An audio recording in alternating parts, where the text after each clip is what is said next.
Hello and welcome to ADHD Mums. In this podcast, we tackle the tough, often unspoken realities of motherhood, neurodiversity, and mental health. Hello and welcome to ADHD Mums. Today we have an episode with Vanessa Lapointe. How are you, Vanessa? Doing great, Jane. How are you? I am good. We are 22 minutes late. I think we've had a myriad of issues, mainly on my end, and Vanessa's been very patient with me. Thank you so much, Vanessa. Always a pleasure. We met at the Maggie Dent conference when Vanessa and Maggie did their tour. It was an incredible night. I had so much fun and I learned a lot. So I have been holding one topic for Vanessa since I met you at the event, and that is around that grief that some mums feel when maybe parenting, motherhood looks different than what we thought it would, or we have a different child to we expect, and that can be a real process. So, for example, when I met my husband, I had a pretty strong sense of knowing that we were going to end up together. He may not have felt the same, but that was how I felt. And just up the road in an apartment that we were living was a beautiful spot with a brick shithouse. And we were just looking at that and we thought one day, if we ever have enough money, would we ever be able to live there? And when we had 3 kids under 5, we were on a date and I had a couple of glasses of champagne. We finally saw the owners inside the house. It's like a holiday house. We could never find the numbers to make an offer or anything like that. I door knocked these older people in their 80s and convinced them to let us buy their house. We negotiated it completely ourselves and we couldn't believe it when we moved in. The surf club is across the road. There was a good public school behind us, the shopping centre. And I thought to myself, this is all of my dreams come true. Like, this is it. And my husband and I have got really not a lot of shared interests except the beach. And as soon as we got there, it became very clear to me that my daughter was not going to be able to survive the public school behind us. It was about 100 metres away. And that all of my children have got sensory issues with sand and water and they hate the beach. We took them to Nippers and they absolutely hate it. And it seemed like things that we were interested in doing, like surfing, on the water, I suppose felt like it was completely out of possibility because our children hate the beach and still do. And so we ended up having to leave the public school, move to 2 different schools. We've obviously out the back here in acreage because they all love animals, which is not anything I've ever been interested in. I've never had a pet before.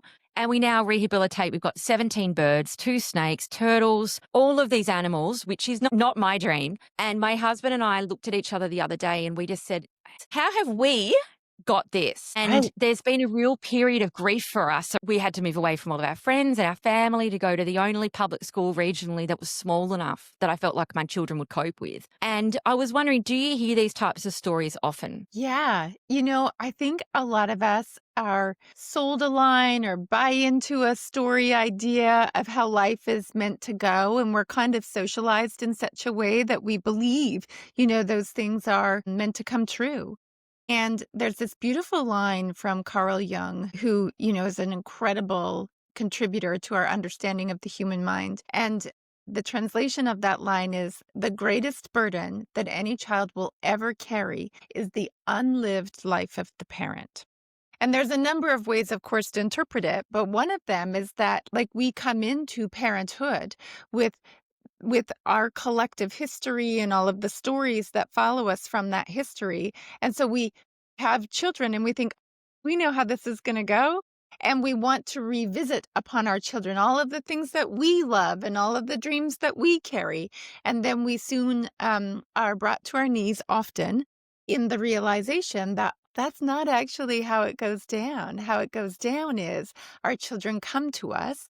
And sometimes that'll just be easy peasy and we'll have wake up calls in other areas of our life, not necessarily our children. But for many of us, and I suspect many of the people who listen to your podcast are part of this group where they would really feel like that's not how it's gone, that their children have actually come to them to wake them up. And in so doing, there will be, like a little bit of a grind and things will feel challenging as you work to understand who is this child. There's this beautiful line from Shefali Sabari, a colleague of mine, and she says that every child is born throbbing with their own unique signature. And it is our job to honor that signature, honor their heart's intent, honor who it is that child actually is, as opposed to the one that we were sort of hoping we would get. Just I love it. It's just like hoping the one that we would get. And yeah, what you think you're going to get, it's kind of like shopping. When you think, oh, I haven't had my first child, I'm pregnant. My child won't be like that. That's because they give it too much iPads or they do too much sugar. My child won't be that. And when I was Right. in the shops the other day, I was thinking, my children are definitely worse than the ones that I thought that I wouldn't get. Like, I'm now that person by far. And then I'm just like, yeah, throw it in the trolley because I've got no will to live. Like, that's fine. I don't care at this point. Chuck it in. Yeah, I used to look at that's right. mums and think, why are they so lazy? Like, why are they so, they just look like they're half dead. And I am Yeah. now zombie through the trolley. Like, yep, put it in the trolley. Yep, looks good. Let's get more Tim Tams. More Tim Tams. That's it. We all do our best parenting before we have our children. Oh, I feel so delirious. Okay, so then there is that kind of quiet guilt that kind of sets in when a mum or a parent realizes, I don't really recognize this version of motherhood, and I thought that I would be different. How can we kind of start to work through some of that grief? Because sometimes I do feel like a deep element of shame that I'm kind of like, well, why can't I have the child that can go to the public school, that will go to nippers? Some of my friends have had those children, full families, living the lives I thought that I would live. And we all started prep together. Yeah. Why have I not got that? And Yeah. it does make me angry and sad all at once, even though, we are 4 years from that. Yeah. I love this line. I think it comes from A Course in Miracles. And the line is that we are never upset for the reasons we think. And what's interesting is that all of us come into this thing called life. And, usually within our first 6 to 8 years, we've onboarded a whole bunch of programs, which are essentially our understanding of how the world works, how life works, how we fit into the world, how we fit into life, all of those kinds of things. And then we grow up and we become adults, at least informed, and we are left to navigate the appearance of these programs in our adult lives. And so I'll give you an example, which isn't related to grief, but we'll circle back to grief. When I was a little girl, I grew up in a very religious family where you were like really meant to do things by the book, and not just any book, Jane, but the book. You know what I'm saying? And God could see everything. So if you were messing it up, he was watching and he knew, and that would be revisited upon you. So there was this, real, and neither one of my parents would, champion any of that kind of thing nowadays. But back when I was a young child and my mind was being formed, that was very much all around me. And so I onboarded. I was like little Miss Goody Two Shoes. I did everything just right. I was that student in class. I was always well behaved. I was always well mannered. I never spoke when I was not meant to be speaking, And then I grew up to become an adult. And I was faced with this recurring experience of having guilt like crash in upon me around the dumbest things that no human should ever feel guilty for. Like I ate the last cracker instead of leaving it for someone else. And then like I think about it for 12 days. How could I have eaten the last cracker? Ridiculous. That's how programs work. They're over the top and they often overwhelm us. And so that line, we're never upset for the reasons that we think. I'm not actually upset because I ate the last cracker and it wasn't very kind of me and I should have checked it, blah, blah, blah, all that stuff. I'm not actually upset about that. What I'm upset about is that my program from when I was a little one just got reactivated. And so the way to actually heal through what you go through is that you revisit where it was that the program was formed. And so for many of us as adults, and we have children, and my children have exceptional profiles where they've been diagnosed with different things over the years. I will just tell you, I was a practicing child psychologist for about 20 years, and I missed those diagnoses in my own children's. Full disclosure.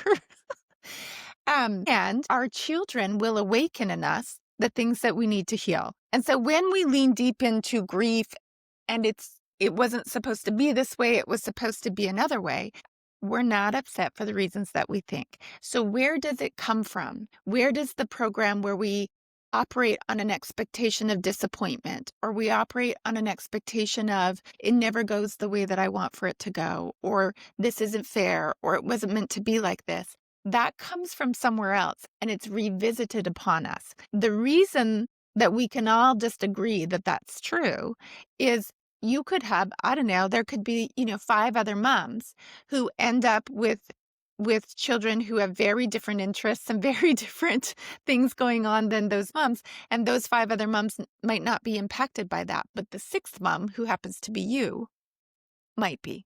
And so it's a very personal thing how we take it on, how we experience it, how we conceptualize it, and how we move through it so that we don't have to be at the effect of it. This is great conversation. I feel better already. I was getting so down because my daughter wants to go to an agricultural high school, right? She's in Oh, grade yeah. 4, so she's got 2 years to go. And when I looked at that agricultural high school, there is like no buses into the beach. It is out far, far away. And I was like, all of my hopes and dreams will die at this high school. And she's so excited. And I'm like touring it with her, like smiling, like this forced smile. And I was like, I'm going to have a glass of wine later because she's so happy. And I just know that this is the end for the next 10 years. So I love the way that you talk about it because it makes it feel less real. Whereas, the attachments are not as real as I think they are. Yeah, they're just a little beacon. It's like a little neon sign just blinking in the distance, being like, "Hey girl, get over here. This is where the wound is. Like you can heal this." And who knows, I often talk with the parents that I support about this concept that our feelings are like breadcrumbs and they leave this little breadcrumb trail that we get to follow. And the breadcrumb trail will lead us back to the formative experience, the formative time, the formative event where we onboarded whatever the program is.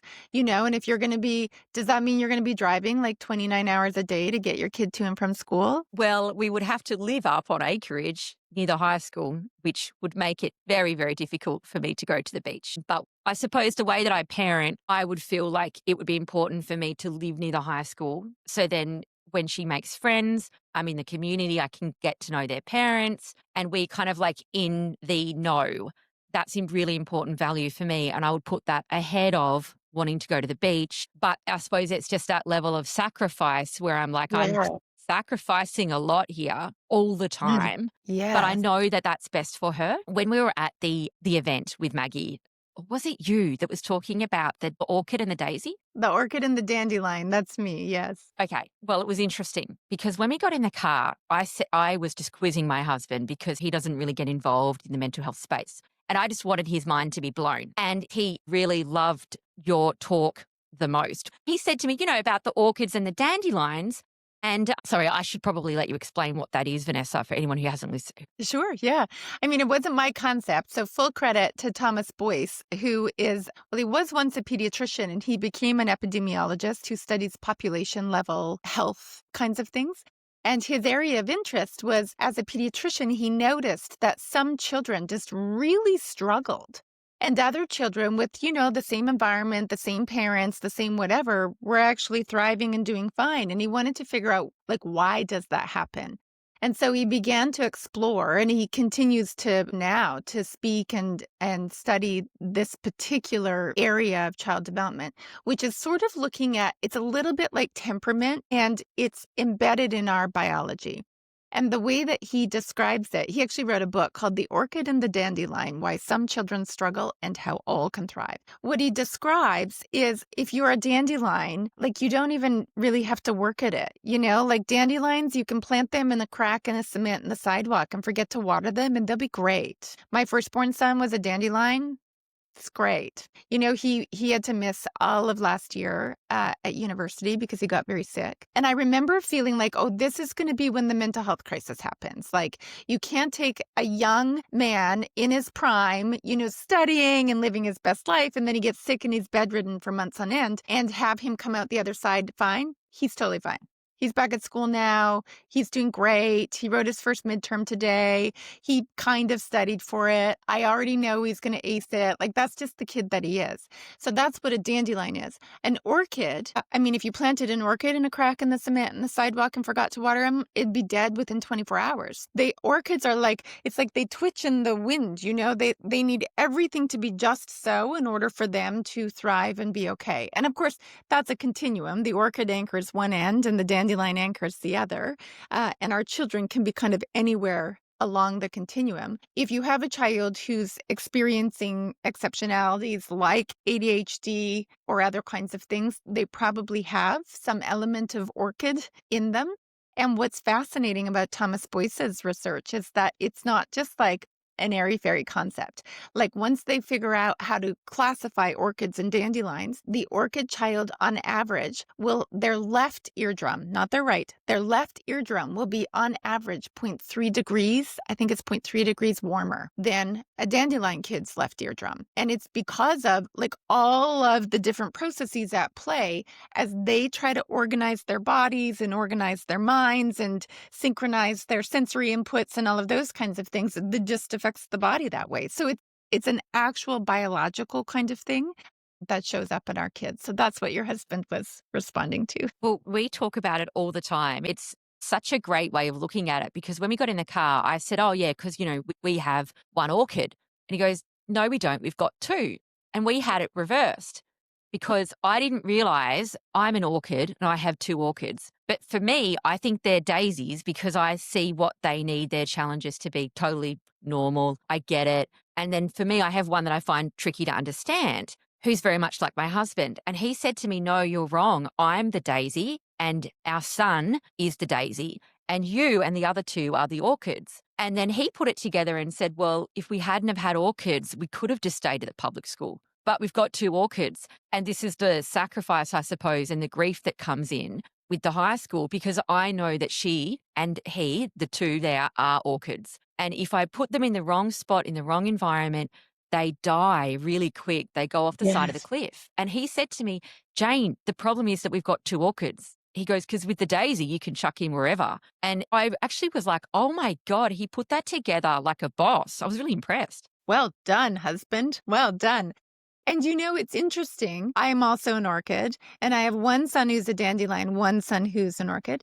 And my orchid son, like when he was second, thank God, because if he had been first, I would not have had a second child. My first son, I was like, well, like, of course he's amazing because I'm a child psychologist. Like, don't you know? And then my second son was born and I was like, what the actual? Like, I am good at this. I know how to do this. Like, look at this other kid. I did great with that one. And now this kid shows up and then he just cries. Like he was that kid when he was 5, he was growling at people. Like, other parents, we'd be picking his brother up at school and the parents would be like, oh, hi. And he would like bare his teeth and like growl at them. And I was like, oh, like, I promise you we're very pro-social. We love our children. We're not abusing him. Like, what is the problem here? And there was a long path of really getting used to what it was like to have a child who was absolutely marching to the beat of his own drum. And I didn't know what the rhythm was. I didn't know where the drum was. I didn't know where the drumsticks were. Like I didn't know anything about how he was going to navigate that. It was very humbling. It was, sometimes very amusing and sometimes like devastating because I just felt like, why am I so bad at this? Why can't I crack the code to this kid, And I will tell you, he's 18 now. He graduated high school a few months ago and he's a musician, of course, because he's just got that, in his system. And so he's off to uni to study music and he has landed. Like I think about what he was like at 5 and I was like, oh, for the love of all things, like we're never going to make it. Like I can't even imagine what this looks like in 10 years time and what it looks like when an orchid blooms, you're going to sit down because it's going to be so spectacular. It'll knock you right off your feet. And so there is a big process. And for me, that process was a roller coaster ride. There were highs and there were lows and it was wild at times. And when they're really beautifully supported and they're really understood and we as parents can get out of our own way in terms of, the roadblocks that we might throw up with grief and denial and all the other things, if we can get out of our own way and we can just come alongside, realize this is a season, it's not all of life, while still honoring ourselves and not selling ourselves out. The bloom, like just you wait. It's going to be so amazing. It gives me some hope. Yeah. So let's say, for example, my child who wants to go to the agricultural high school. How do I separate like my history that I grew up and we were water skiing and it was all water based? And my daughter's, I suppose I call her Bindi. Like she's literally Bindi Irwin to me. Like it's like every day. It's like I remember bird trauma season. I don't know if you know what that is. I No. didn't know what this is. I've been forced to go to a weekend workshop for wildlife carers. Remember, this is a woman who's never had a dog before. Like I've never even touched a dog and I'm doing wildlife caring. Yeah. Anyway, so she wakes up in bird trauma season, which is when basically the weather turns, there's lots of wind and rain, and all of the nests come off onto the ground and all the baby birds are left. And she woke up 1st of September and started screaming, it's bird trauma season because she was so excited. So, Wow. but when I hear her do that and we have to go and search, for curlews to save at the zoo, and I'm thinking it's a beautiful summer's day, could we not go to the beach? Like, how do I separate that Mm. from her reality? So I try so hard, but at the end of the day, when I'm in the shower, I actually just feel sad. Yeah. Yeah. I don't know. And I would offer you two things. The first is, um, I do think there is a space and a place and a time where as parents, we need to honor who it is that we are.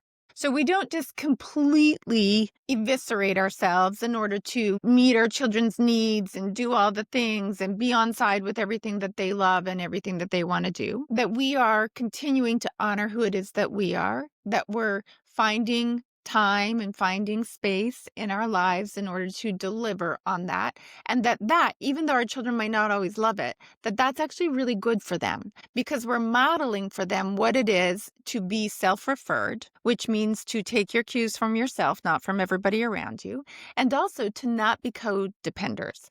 And I will define codepending as you are not speaking or doing, in your case, water skiing or whatever it is, you aren't speaking or doing your truth for fear of upsetting the other, and then they won't like you or love you. And a lot of us as parents, especially orchid parents, I think we pretzel ourselves trying to make everybody around us happy and keep the peace and don't poke the bear and all of the things. And it's kind of like every time we do that, we take a beach ball and we just push it a little bit further underwater until one day that beach ball like just comes like roaring to the surface and we lose our schmick all over our kids because we hadn't been honoring ourselves. So that's not to say that you're like, kids, you're on your own. Peace out. Mom's going to the beach for the rest of their lives. And it is to say that you will find some times where that is the right thing to do. The second piece of that is to really figure out what it is to come alongside who your children are so that you can differentiate between like what's yours to carry and what is theirs to carry. And when you're feeling upset about like, and I'm listening to your bird story and I like, if I had to tell you what my phobias are, I do not like birds. Don't bring them near me. I can look at photos of them and have them be far away. But if I have to like touch them or if they might like flap around me, like I will not be okay. So it's a good thing I didn't get your kid because I would be like, you know what, sweetheart, you're going to have to get a new mom. Like I got to go because I'd be screaming like all the way down the path back to the house. That is just not, it's not going to happen. So She's in this reptile chat and I hate snakes, and she actually signed up and said that we'd have these 2 pythons, and then yesterday we had to release them. And she's like, "Mom, how are we going to get the python out of the container?" And I'm like, "Oh my God, why am I doing this? I don't where want do to you be." release them? Do you just like put them in your backyard? Oh, these 2 pythons got run over by a car, and so you have to feed them, right? And you have to have them in a safe container with heat for like 2 to 3 weeks so they can basically have food, have a rest, and not get eaten or become too weak. And then you have to release them. And she wanted me to drive in the car with them. And I was going, it's just a hard no. It's just a hard no. So I had to like call our neighbor and ask if we could walk onto his property to release these pythons. She's videoing it. And I'm just going, I don't know how this has happened and why I'm here. So good question, which segues brilliantly to what we do next. So why is this happening and why am I here? And that's where the breadcrumb trail comes into play. And so if you and I were like, if you were a client of mine and we were working through this, I would start to walk you through an experience of making sense of where those feelings come from. And we would do an inquiry process that was created by a woman named Byron Katie, not by me. And we would figure it out. We'd figure out, oh, what's at play here for you? Like, what is it that you're meant to be learning from this? How is it that your child showed up in your life and was like with laser precision, was like, this is my mom's thing. Okay, right. So now I'm just going to like figure out, and it's not cognitive. Of course, it's all in the energy of the system. I'm just going to figure out, like, how do I awaken all of her stuff so she gets a chance to heal it? And the other thing is, you don't have to receive the opportunity. I mean, lots of parents, devastating number of parents are like, I don't want to receive it. And then they just like blinders on and get through life. And for those of us that want to live expansively and want to experience joy as we travel alongside our children in this thing called life, you'll want to crack open the vault and figure out, like, where does it come from? Like, what is it about? Maybe it's about, when does it get to be my turn? When does it get to be about me? Why does it always have to be about everybody else? Maybe that's what it is. And then we figure out, where does it come from and how can you tend to that within self so that you don't revisit it upon your child. And then you get to decide from a space of what I call being clean, like you've wiped the slate clean. You're not being affected by anything from behind. And so you're able to see clearly what the right call is in this particular situation. And I don't know if you figured it out, Jane, but like, hell no, don't hang with the pythons. I love everything you've said. I think it's so important. In our Facebook group, it's a part of ADHD Mums I'm the most proud of because the women in there are so supportive. I don't think I've moderated anything ever. It is amazing, the group. And whenever anyone writes in there anything around, this is what I'm having trouble with. For example, my child won't go to school. I'm struggling to work. Now we don't have any money. And they have a vent, and we have a hashtag vent part to the post. And the amount of people that write things that are just so heavy, and I read it and think, that was validating to read that. And the reason I asked you to do this episode was because there's so many women who will say things like this. Do you think it's normal? Like, how many women do you think feel like this? I would venture a guess that almost all, at some point in time, have this kind of an experience sort of course through their being, and they have to make sense of it. I think there are some moms who will be more confronted by it just because of, their constitution and